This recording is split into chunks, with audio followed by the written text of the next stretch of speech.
तो स्टार्ट करते हैं। लास्ट क्लास में हमने पढ़ा था मामा अजमत, तो उसके कुछ एमसीक्यूज मैं पूछता हूँ ताकि आपकी प्रिपरेशन जो है वो साथ साथ होती रहे। ऐसा ना होता रहे कि जो हम पिछला पढ़ते जाएं वो भूलते जाएं, क्योंकि अब टाइम इतना ज़्यादा है नहीं कि हम पिछला पढ़ते जाएं और भूलते जाएं।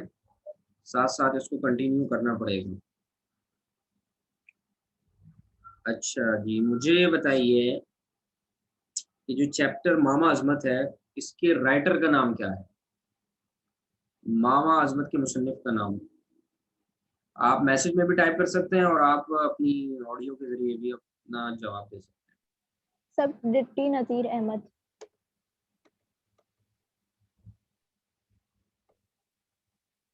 नज़ीर अहमद दहलवी, ठीक है, डिप्टी नज़ीर अहमद दहलवी मामा अजमत के मुसन्निफ हैं, ठीक है।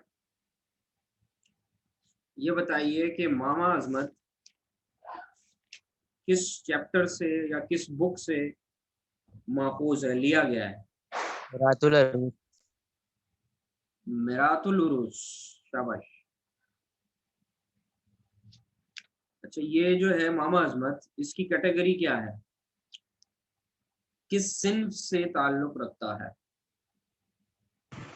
नावल। नॉवेल, ठीक है, नॉवेल है।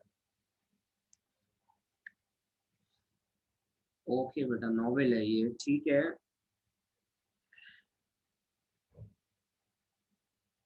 ये बताइए कि इस चैप्टर का मरकजी किरदार कौन है?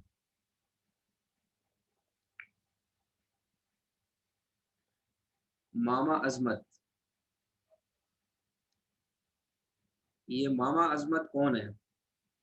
चाचा है, मामा है, मामू है,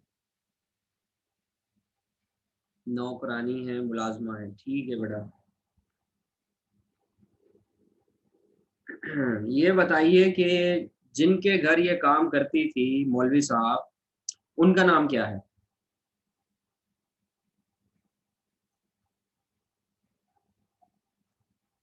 मौलवी मोहम्मद फाजिल, शाबाश बेटा, वेरी गुड। मौलवी मोहम्मद फाजिल साहब के घर पे जो बहू शादी होकर आई है, उस बहू का नाम क्या है? असगरी, गुड, शाबाश बेटा, असगरी। तो असगरी का भी मेन किरदार रहेगा इस चैप्टर में। ये बताइए कि मौलवी साहब के घर का हिसाब किताब यानी लेन देन जो है वो किसके हाथ में था?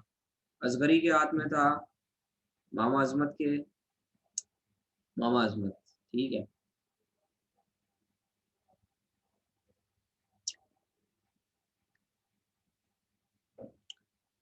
अच्छा जी, अब ये बताइए कि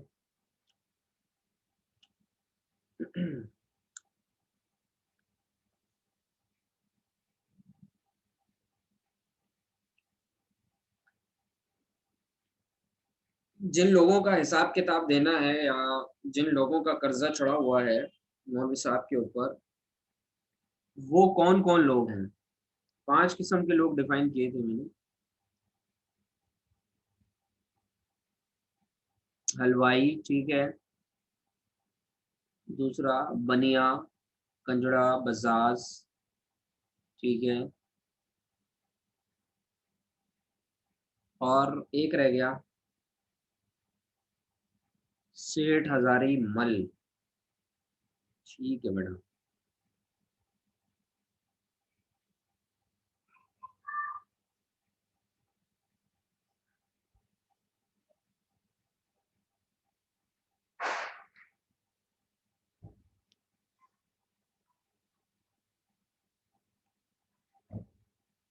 ये बताइए कि जब हिसाब किताब शुरू हुआ और हलवाई, बनिया, कसाई, इन लोगों का जब सब्जी वाला, कंजड़ा, जब इन लोगों का हिसाब किताब हो गया तो उसके नतीजे में क्या चीज साबित हुई?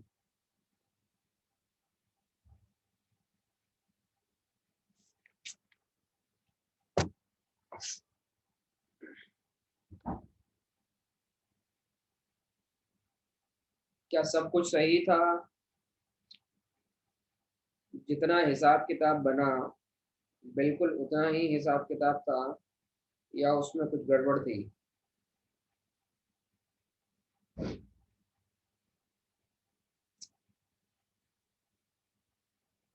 जी, तो ये साबित ये हुआ कि मामा अजमत ने हिसाब में गड़बड़ की हुई थी, हेर फेर की हुई थी और बेईमानी की हुई थी। ठीक है। अच्छा, अगर आपने चैप्टर पढ़ा हो तो एक लफ्ज का इस्तेमाल हुआ है, फटकल हिसाब। पेज नंबर 48 पर है ये, फटकल हिसाब।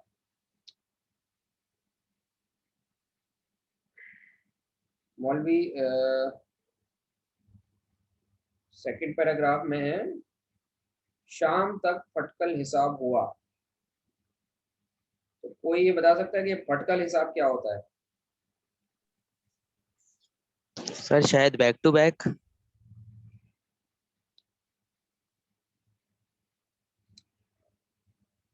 फटकल हिसाब जो है वो कहते हैं जो छोटा छोटा हिसाब किताब होता है। ये पहले जिन लोगों का हिसाब किताब हुआ वो छोटा छोटा था, अब बड़ा हिसाब जो था वो हजारी मल का और बजाज का था। उन लोगों का इतना बड़ा हिसाब नहीं था, वो छोटा छोटा था, मामूली सा था। तो छोटा छोटा हिसाब, मामूली सा हिसाब किताब, उसके लिए ये फटकर हिसाब का लफ्ज इस्तेमाल हुआ।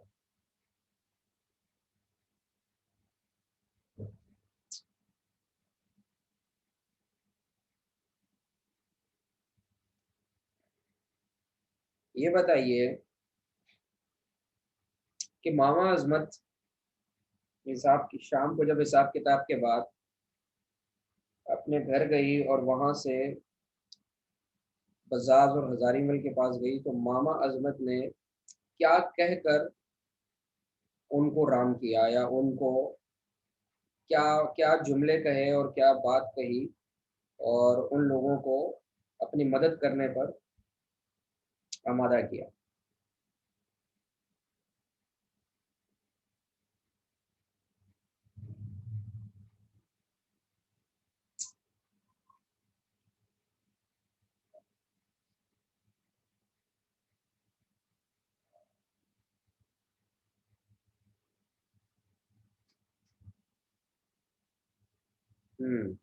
मेरी इज्जत रख लेना और उनको अपनी बेटी का कुछ जेवर और सोना वगैरह बतौर रिश्वत कह लें, या उनका मुंह बंद करने के लिए उसने कहा कि ये रख लो, बाकी हिसाब किताब जो है वो बाद में कर लो। ठीक है,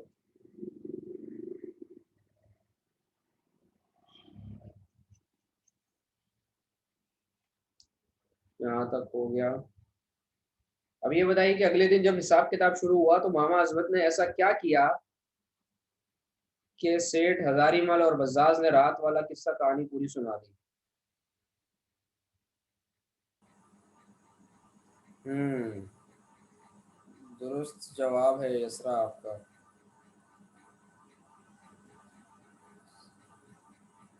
अगले दिन जब हिसाब किताब हो रहा था, बढ़ चढ़ कर बोल रही थी हिसाब किताब में, जिसकी वजह से उन लोगों ने रात की सारी स्टोरी जो थी वो सुना दी। और जब ये पूरी स्टोरी सुना दी और उसका पोल खुल गया, तो उसके बाद मौलवी साहब ने क्या फैसला किया?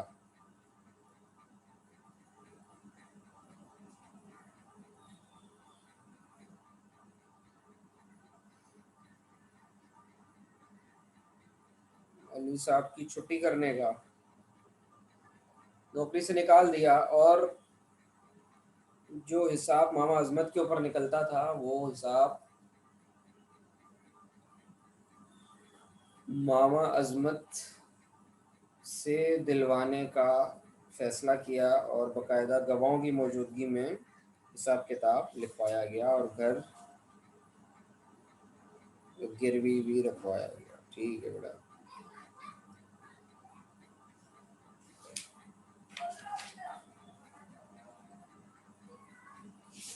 ठीक है बेटा, इसका खुलासा आप लोगों ने लिखा इमाम आज़मत का?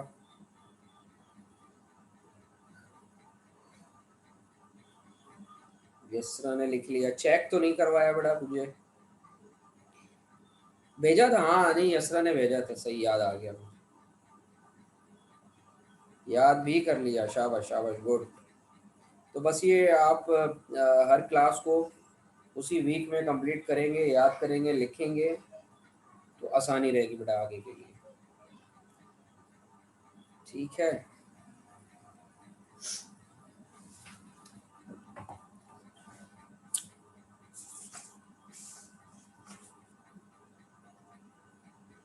चलिए जी, आज की क्लास हम स्टार्ट करते हैं।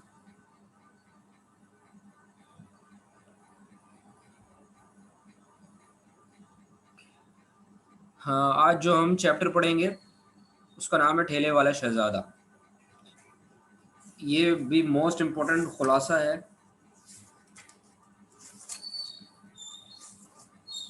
चैप्टर का नाम है ठेले वाला शहजादा। इसके जो मुसन्निफ हैं उनका नाम है ख्वाजा हसन निज़ामी। मुसन्निफ का नाम है ख्वाजा हसन निज़ामी।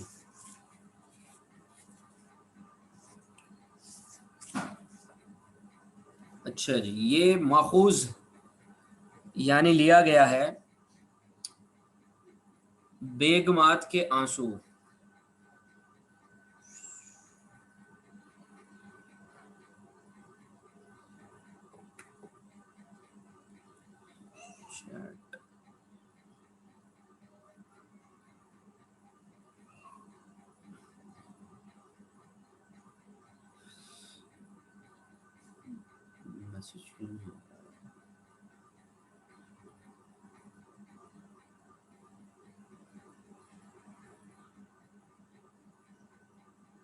उरूजी इस्तिलाह चल रही थी, ठीक है, इसके बाद में वो पढ़ाता हूँ आपको, ठीक है?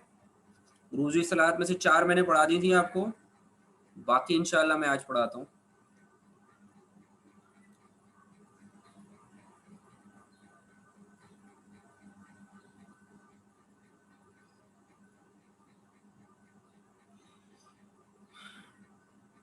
ठेले वाला शहजादा जो है वो हमारा आज का टॉपिक है और मुसन्निफ इसके ख्वाजा हसन निज़ामी हैं। ये चैप्टर माखूज है बेगमात के आंसू से। बेगमात के आंसू किताब का नाम है, उससे ये माखूज है। और इसकी सिंफ यानी कैटेगरी क्या है कि ये मजमून है, अफसाना नहीं है, ड्रामा नहीं है, मजमून है ये एक। और इसका खुलासा पेपर में आता है और इसमें से MCQs भी आ सकते हैं।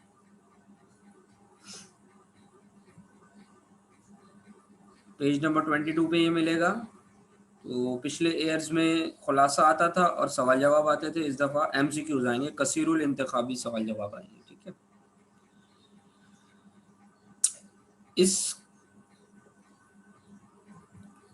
इस चैप्टर का जो मरकजी किरदार है वो एक ठेले वाला है, जो हकीकत में एक शहजादा है, एक शाही घराने का बेटा है, शाही घराने की औलाद है, बादशाहों की औलाद है, लेकिन वो ठेला चलाता है। इसी के गिर्द ये पूरी कहानी घूमेगी कि ये शहजादों की जो औलाद था, खुद भी शहजादा था, बादशाह की औलाद, ये किस तरह ठेला चलाने का काम करने लगा। इसके साथ ऐसा क्या हुआ कि ये ठेला चलाने लगा। तो ये जब राज से जो पर्दा उठा है तो इसके पीछे भी एक इंसिडेंट है, एक वाकया है, एक वाकया पेश आता है जिसके नतीजे में इस बात का पता लगता है कि ये जो ठेला चलाने वाला है ये तो एक शहजादा है। तो वो वाकया, इसी से, इस वाकये से जो है ये चैप्टर स्टार्ट होता है। स्टार्ट करते हैं बेटा, इसको देखें। 11 मई 1917 का ये वाकया है। 11 मई 1917, 1917। धूप बहुत सख्त है और गर्मी बेइंतहा है। इस गर्मी में, इस धूप में एक बूढ़ा ठेले वाला अपने ठेले पर ईंटें लाद कर जा रहा होता है,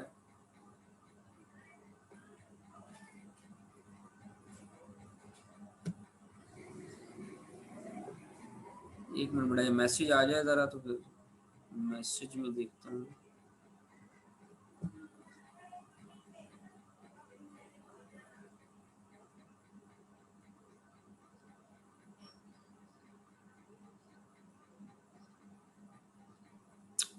आवाज नहीं आ रही मेरी बेटा, देखो इंटरनेट का इशू होगा, बाकी बच्चों को सही आवाज आ रही है और इतना लेट आए हो क्लास में।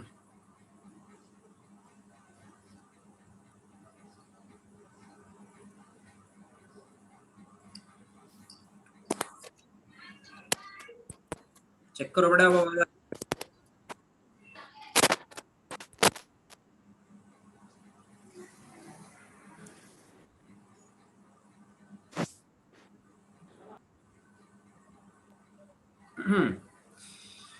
ओके जी बेटा, आवाज जी उनका नेट का इशू है बेटा। आपका गुलाम रजा, आप नेट चेक करो अपना, उसके बाद जी या दोबारा से डिस्कनेक्ट करके दोबारा से कंटिन्यू करें, दोबारा से लिंक को ज्वाइन करें। देखिए जी, ये बूढ़ा ठेले वाला जो है 11 मई 1917 को धूप में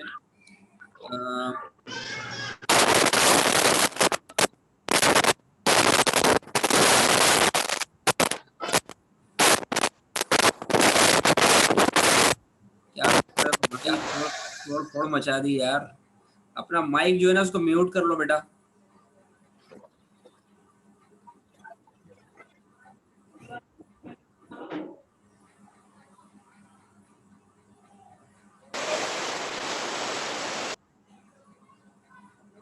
माइक को म्यूट करो।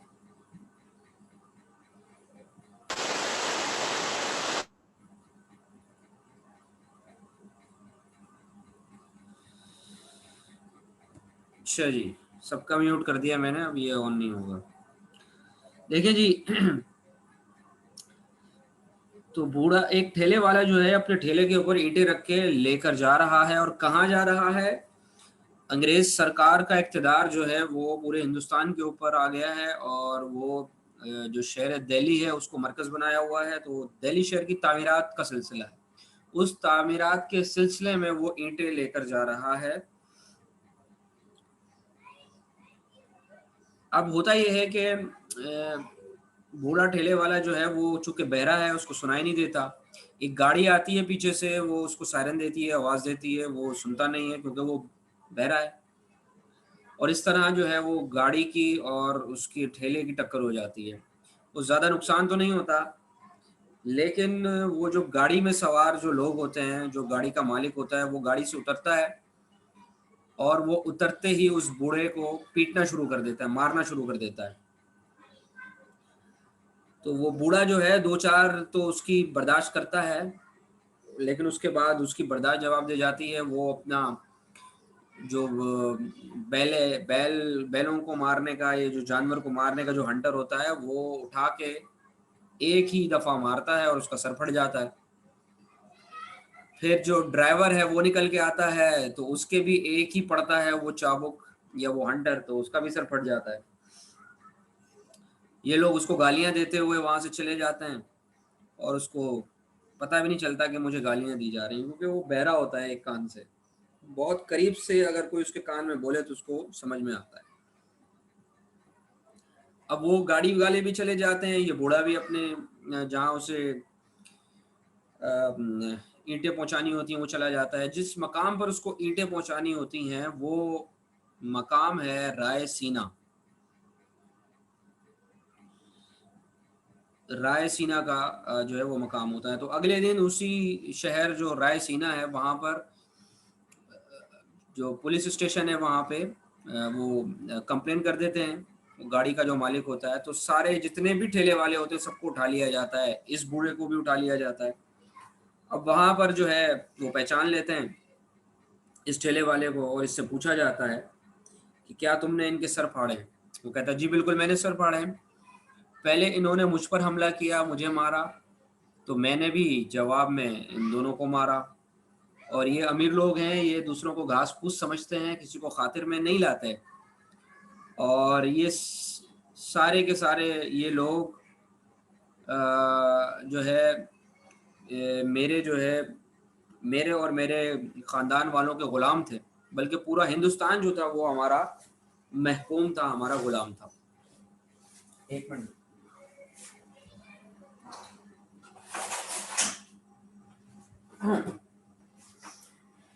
ये उसकी बात जब सुनी जाती है तो वो सब जो है वो हंसने लगते हैं, कहका लगाते हैं कि ये बूढ़ा जो है वो शायद पागल हो गया है और अजीबोगरीब बातें कर रहा है, लिहाजा उसको जेल में ले जाते हैं, जेल में बंद कर देते हैं। और अगले दिन जो है कहते हैं कि जी इसको अदालत में पेश किया जाएगा।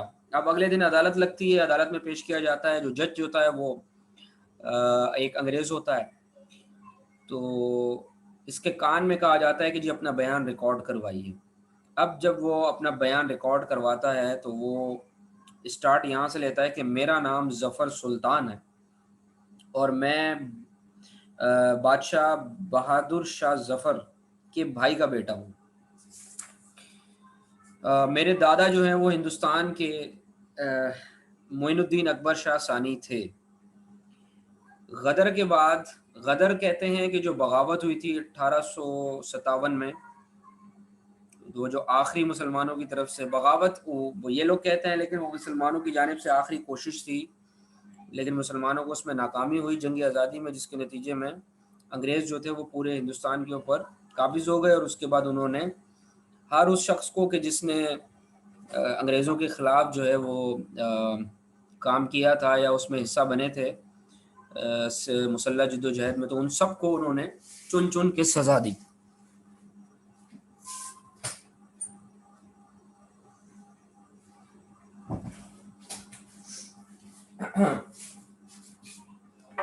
इसके बाद ये गदर कहलाता है ना, तो वो कहता है कि गदर के बाद मैंने हज़ारों परेशानियां उठाई, मुल्कों फिरता रहा, फिर दिल्ली में आ गया और फिर ठेला चलाने का काम करने लगा।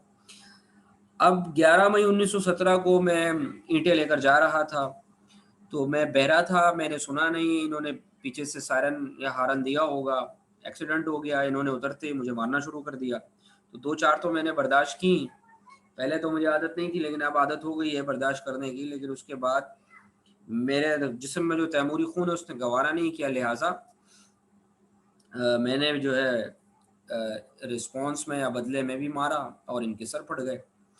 तो ये सारी कहानी है, इसके पीछे और कुछ भी नहीं है। लिहाजा अगर आप इंसाफ करना चाहते हैं तो आप जो फैसला करेंगे मैं कबूल करूँगा।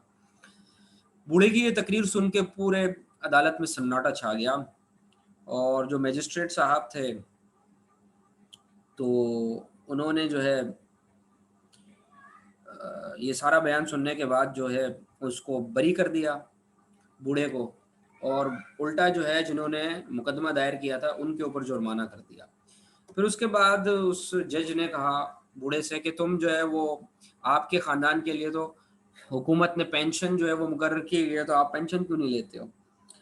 तो बूढ़े ने बड़े ज़बरदस्त, उस ठेले वाले शहजादे ने बड़े ज़बरदस्त जो है वहाँ पर जुमले अदा किए। उसने कहा कि मुझे पता है कि मेरे लिए जो है वो पेंशन, हमारे ख़ानदान के लिए पेंशन मुकर्रर है, लेकिन पहली तो बात ये है कि मेरा ये माइंड है कि जब तक इंसान के जिस्म में जान है और जब तक हाथ पांव सलामत हैं, लिहाजा कमा के ही खाया जाए। और दूसरी बात ये है कि मैं पैसे लेके ग़ुलामी करने के बजाय मेहनत करके जो है वो मैं हुक्मरान बनना पसंद करता हूँ, क्योंकि मैं जिन बैलों के साथ काम करता हूँ वो बैल, उन बैलों पर मैं हुक्मरानी करता हूँ।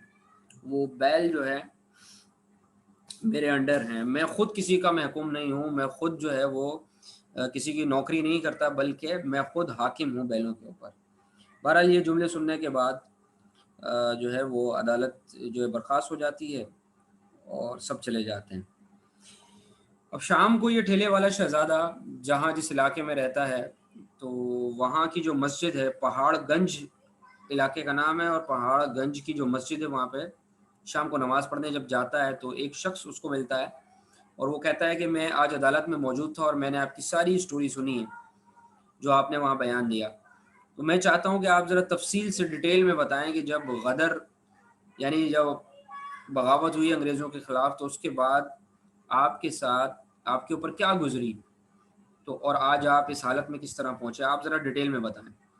तो वो फिर पूरी स्टोरी डिटेल में सुनाता है वहाँ पे, जो जो तकलीफ़ें, जो जो परेशानियाँ सही और जिन हालात से गुजरे, वो पूरा एक एक वाकया बताता है। किताब में बहुत डिटेल में लिखा हुआ है, आपने पूरा चैप्टर पढ़ना है उसमें से। तो कुछ एक आध इम्पोर्टेंट चीज़ मैं बता देता हूँ आपको। वो अपना सामान वामान लेके अपनी वालदा के साथ जो है वो निकलता है, छुपता छुपाता लोगों से, बचता बचाता। ये लोग जो है रात को एक गांव में पहुंचते हैं। वहाँ पर गांव का जो चौधरी होता है वो ज़रा इनको धोखा देता है। इनके जानवर वगैरह जो है गाड़ी के वो खोल दिए जाते हैं ताकि ये लोग जो है रात को यहाँ रुकें और हम इनको लूट सकें। तो गांव का जो चौधरी होता है वो फिर रात में हंगामा कर देता है और फ़ौज के आने का बोल के इन लोगों को कहता है कि तुम लोग यहाँ से निकल जाओ, भाग जाओ। और फिर सारा गांव मिलके जो है वो इनकी पिटाई करता है, इनका माल वाल भी लूट लेते हैं। और इसको जब सर पे जब डंडा वगैरह लगता है ना तो ये बेहोश हो जाता है। अगले दिन जब आँख खोलती है तो ये जंगल में पड़े होते हैं, ये और इसकी माँ। और इसकी हालत नहीं होती कि ये उठ के जो है अपनी माँ वालदा को कहीं लेकर जाए। इतने में एक गँवार वहाँ निकल आता है, तो वो भी इसके ऊपर हमला करता है, इसके ऊपर, इसकी माँ के ऊपर। वो भी मारता है, तो इनकी वालदा जो है वो उसी हालत में इंतकाल कर जाती हैं। वो इनके कपड़े तक उतार के ले जाता है। फिर जब इसको होश आता है, ये अपनी माँ को देखता है कि उसका इंतकाल हो गया है, उसको दफना देता है। फिर काफ़ी अरसे तक वहीं तकलीफ़ में पड़ा रहता है, अल्लाह ताला से फ़रियाद भी करता है। फिर एक फ़ौजी वहाँ पर आता है तो वो तरस खा के उसे ले जाता है, उसकी मरहम पट्टी करता है। फिर जब ये दुरुस्त हो जाता है, ये काफ़ी दिनों तक उसकी खिदमत करता है। फिर उसके बाद इजाज़त लेके ये फ़कीरों की तरह दर-बदर घूमता रहता है, कभी इस शहर, कभी उस शहर। फिर उसके बाद एक खैराती काफ़िले के साथ ये मक्का और मदीना चला जाता है, काफ़ी अरसे वहाँ रहता है। फिर उसके बाद जो दीगर मुक़द्दस ममालिक में मकामात हैं, वहाँ पे ये घूमता-घुमाता शाम, बगदाद, इराक, तो फिर ये कराची आता है। और फिर कराची आने के बाद फिर ये एक मेमन के साथ फिर दोबारा, क्योंकि इसको याद सताने लगती है हिंदुस्तान की, यहीं पला-बड़ा, यहीं पे हुक्मरानी की, सारी यादें यहीं से वाबस्ता थी। तो फिर ये हिंदुस्तान आ जाता है और फिर पहले ये रेलवे स्टेशन पे जॉब करता है, उसके बाद ये अपना ठेला चलाने लगता है। तो ये पूरी स्टोरी ये सुनाता है। फिर वो पूछता है शख्स के बहरापन कैसे आया, तो वो बताता है कि बहरापन जो आया है वो जब गांव में चौधरी ने और उसके लोगों ने जब मारा था, तो उसमें कान की जो समात थी वो चली गई थी। और फिर उसने पूछा कि क्या मैं आपकी ये पूरी स्टोरी जो है वो अपनी किताब में लिख दूं। तो उसने ठेले वाले ने कहा कि बिल्कुल लिख दो, और साथ में ये जुमला भी ज़रूर लिखना। ये जुमला जो है ये बड़ा ज़बरदस्त है। हर गुज़रने वाली बात और हर गुज़रने वाला वक्त और गुज़रने वाली राहत और तकलीफ़ झूठी और बेअसल है, मगर इसमें इबरत ज़रूर है। ये बहुत इम्पोर्टेंट इबारत है। ये एमसीक्यूज़ वगैरह में भी मैंने दी हुई हैं, और ये पूछा है कि ये इबारत जो है वो किस चैप्टर से ली गई है या किस चैप्टर में की ये इबारत है। तो बिल्कुल ऐसा ही है। देखें कि ये वो शख्स था ठेले वाला शहजादा मिर्ज़ा ज़फ़र सुल्तान के, जिसने बादशाहत भी देखी थी, यानी जिसने दुनिया की हर खुशी, हर आसाइश भी देखी, और वो टाइम भी देखा कि जिसमें इसके पास कुछ भी नहीं था, दुनिया की कोई चीज़ नहीं थी, यहाँ तक कि जिस्म पे कपड़े तक नहीं थे। वो हालत भी देखी। तो इसने उससे फिर इबरत हासिल की। इसको पता चल गया कि जो खुशियाँ होती हैं वो भी बेअसल होती हैं, वक्ती होती हैं, और जो तकलीफ़ें होती हैं वो भी वक्ती होती हैं, बेअसल होती हैं। खुशियाँ जो होती हैं वो लम्हात भी गुज़र जाते हैं, इंसान के ख़त्म हो जाते हैं, वो भी आर्ज़ी है। और जो तकलीफ़ें हैं, परेशानियाँ हैं, वो भी आर्ज़ी हैं, वो भी ख़त्म हो जाती हैं। लेकिन इंसान को चाहिए कि वो जब अच्छी हालत में हो तब भी इबरत हासिल करे, और जब बुरी हालत में हो तब भी इबरत हासिल करे। तो यही जो है वो इसका बूढ़े ठेले वाले शहज़ादे का मैसेज है। तो इसका बेटा खुलासा आता है पेपर में, इम्पोर्टेंट खुलासा है, इसको आपने याद भी कर लेना है। पूरे चैप्टर को आपने शुरू से लेके आखिर तक पढ़ना है। इसी तरीके से मैं आपसे एमसीक्यू जिस तरह आज की क्लास में मैंने पूछे हैं, बिल्कुल सेम इसी तरीके से मैं आपसे नेक्स्ट क्लास में इसके एमसीक्यूज जो हैं वो पूछूंगा। ठीक है बेटा, यहाँ तक क्लियर है, समझ में आया? कोई प्रॉब्लम?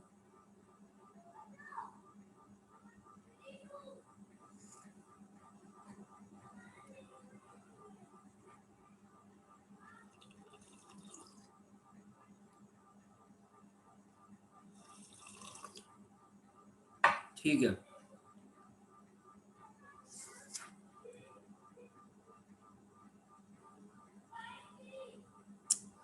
अच्छा हम अब मैं आपके साथ वो शेयर करता हूँ जो मैं कल लास्ट क्लास में आपको पढ़ा रहा था। 1 मिनट जस्ट वेट कीजिएगा।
मतला मक्ता काफिया रदीफ, ये 4 तो हमने पढ़ ली थी ना। अब देखिए सनत तजाद किसे कहते हैं।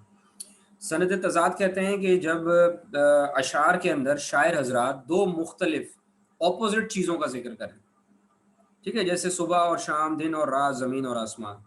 तो जब 2 ऐसे अल्फाज इस्तेमाल हो रहे हो, चाहे वो एक ही मिसरे में हो, चाहे 2 अलग अलग मिसरों में हो, लेकिन जब एक ही शेर के अंदर आपको 2 मुख्तलिफ मुतजाद ऑपोजिट अल्फाज मिलेंगे, तो उसका मतलब ये है कि उस शेर में जो सनत इस्तेमाल हुई है वो सनत तजाद है। जैसे शेर लिखा हुआ है आपके सामने, मौत का एक दिन मुअय्यन है, नींद क्यों रात भर नहीं आती। ठीक है, तो इसमें देखें दिन, मौत का एक दिन मुअय्यन है, तो दिन, नींद क्यों रात भर नहीं आती, तो दिन और रात का जिक्र हो रहा है। तो इट मीन्स कि 2 अपोजिट वर्ड हैं, दो अलग अलग मिसरों में हैं, तो सनत तजाद हो गया। ठीक है, इसी तरह ये एक और शेर है, आया ना एतदाल पे हरगिज मिजाज दहर, मैं गर्चे गर्मो सर्द जमाना समो गया। तो अब इस शेर में देखें, गर्म व सर्द, ये 2 अल्फाज हैं, गर्म और सर्द, ये दोनों एक दूसरे के अपोजिट हैं। तो ये 2 अल्फाज देखे इस्तेमाल हो रहे हैं जो दोनों अपोजिट हैं, तो इसलिए हम कहेंगे कि इस शेर में शायर ने सनत तजाद का इस्तेमाल किया है। यहाँ तक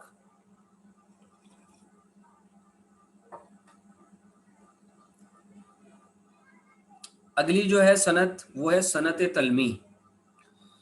सनत तलमी कहते हैं कि जब शायरी में या अशार में या किसी भी गज़ल में शायर किसी ऐसे वाक़े, किसी ऐसे किस्से, किसी इस्लामी वाक़े, कोई आयत, कोई मसला, उसकी तरफ इशारा करे, यानी शेर के अंदर किसी तारीखी वाक़या, कोई इस्लामी वाक़या या कोई एक अहम मसला जो प्रीवियस हो चुका हो, गुजर चुका हो, उसकी जानिब जब इशारा किया जाए, तो इसका मतलब ये है कि उसको हम कहेंगे कि शायर ने सनत तलमीह का इस्तेमाल किया है। मिसाल के तौर पे देखें, शेर है, बेखतर कूद पड़ा आतिश नमरूद में इश्क, बेखतर कूद पड़ा आतिश नमरूद में इश्क, अकल है महवे तमाशाए लबे बाम अभी। तो इसमें देखें आतिश नमरूद में इश्क कूद पड़ा, इससे मुराद ये है कि हज़रत इब्राहीम अलैहिस्सलाम जो थे जब उनको नमरूद ने कहा कि तुम अपने खुदा को झुटला दो वरना तुम्हें मैं आग में डाल दूंगा, तो हजरत इब्राहिम ने इसकी परवाह नहीं की, तो बगैर परवाह किए, बगैर डरे हुए वो नमरूद की लगाई हुई आग में कूद पड़े। तो जो चीज़ उसके पीछे थी वो इश्क था अल्लाह ताला का, तो बेखतर कूद पड़ा आतिश नमरूद में इश्क। अकल है महवे तमाशाए लबे बाम अभी, और अकल जो है वो अभी छत पे खड़े होके नज़ारा कर रही है कि मैं करूं तो क्या करूं, लेकिन जो इश्क होता है, अकल जो है वो इश्क के मामलात अलहदा होते हैं, अकल के मामलात अलहदा होते हैं। तो अगर कोई अकल वाला होता तो वो खड़ा ही रहता और वो सोचता ही रहता कि भाई मैं क्यों आग में कूदूं, लेकिन इश्क जो होता है वो सोचता नहीं है, वो कर गुजरता है। तो इश्क जो था वो आग में कूद गया, उसने परवाह नहीं की। तो देखें इस वाक़े की तरफ इशारा किया शायर ने शेर के अंदर, तो इसको हमने कहा कि ये सनत तलमी है। इसी तरह देखें अगला शेर आ रहा है, तूफान नूह ने तो डुबोई ज़मीं फ़कत, मैं नंगे खल्क सारी खुदाई डुबो गया। तो इस शेर में हज़रत नूह अलैहिस्सलाम की कौम के ऊपर जो तूफ़ान आया था उसका तस्करा है, तो इसलिए जब उसका वाक़या उस वाक़े का तस्करा है तो ये सनत तलमी कहलाएगा। ठीक है, ये आपकी गज़ल में आएगा ये शेर, ख्वाजा मीर दर्द या मीर तकी मीर का ये शेर है, तो वहाँ मैं इसको डिटेल में आपको समझा दूंगा। अच्छा, इसी तरीके से एक और चीज़ इस्तेमाल होती है तशबीह। तशबीह का मतलब ये है कि मुमासिलत या मुशाबहत पैदा करना, यानी एक चीज़ को दूसरे की तरह करार देना, एक खासियत को दूसरे की तरह करार देना, तो उसे तशबीह कहते हैं। ठीक है, जैसे मिसाल के तौर पे ये शेर आ रहा है कि नाजुकी उसके लब की क्या कहिए, पंखड़ी एक गुलाब की सी है।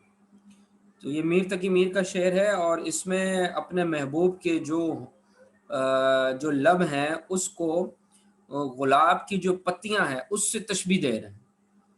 तो जब किसी चीज़ को किसी दूसरी चीज़ से तशबीह दी जाए तो वो फिर सनत तशबीह कहलाती है, या उसको खाली तशबीह भी कह दिया जाता है।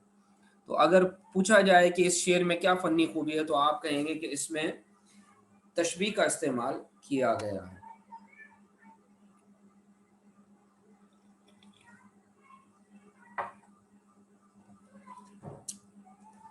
इसी तरह एक और सिफत है इस्तिआरा, उसे कहते हैं। इस्तिआरा का मतलब होता है उधार लेना, मांग लेना, उधार लेना। इसमें होता यह है कि कोई भी लफ्ज़ ऐसा इस्तेमाल किया जाता है कि उसका माना वो नहीं होता, उसको मजाजी मानों में इस्तेमाल किया गया होता है, उस लफ्ज़ से माना कुछ और मुराद लिया जा रहा होता है, और जो माना मुराद लिया जाता है उन दोनों के दरमियान तशबीह का ताल्लुक होता है। मिसाल के तौर पे शेर से समझिए इसको, किस शेर की आमद है कि रन कांप रहा है, रन एक तरफ चरखे कोहन कांप रहा है। तो ये शेर है, तो इसमें देखें, इसमें इंसान को शेर से तशबीह दी जा रही है ना, इंसान को और शेर को, तो यहाँ पे इंसान को शेर ही कह दिया गया। तो शेर के ज़रिए से एक इंसान की बहादुरी को रिप्रेजेंट किया जा रहा है। तो यानी इंसान को शेर के साथ तशबीह भी दी जा रही है और शेर कह के इंसान मुराद लिया जा रहा है। यहाँ पर इस शेर से मुराद हकीकी शेर नहीं है, बल्कि इस शेर से मुराद इंसान है। ठीक है।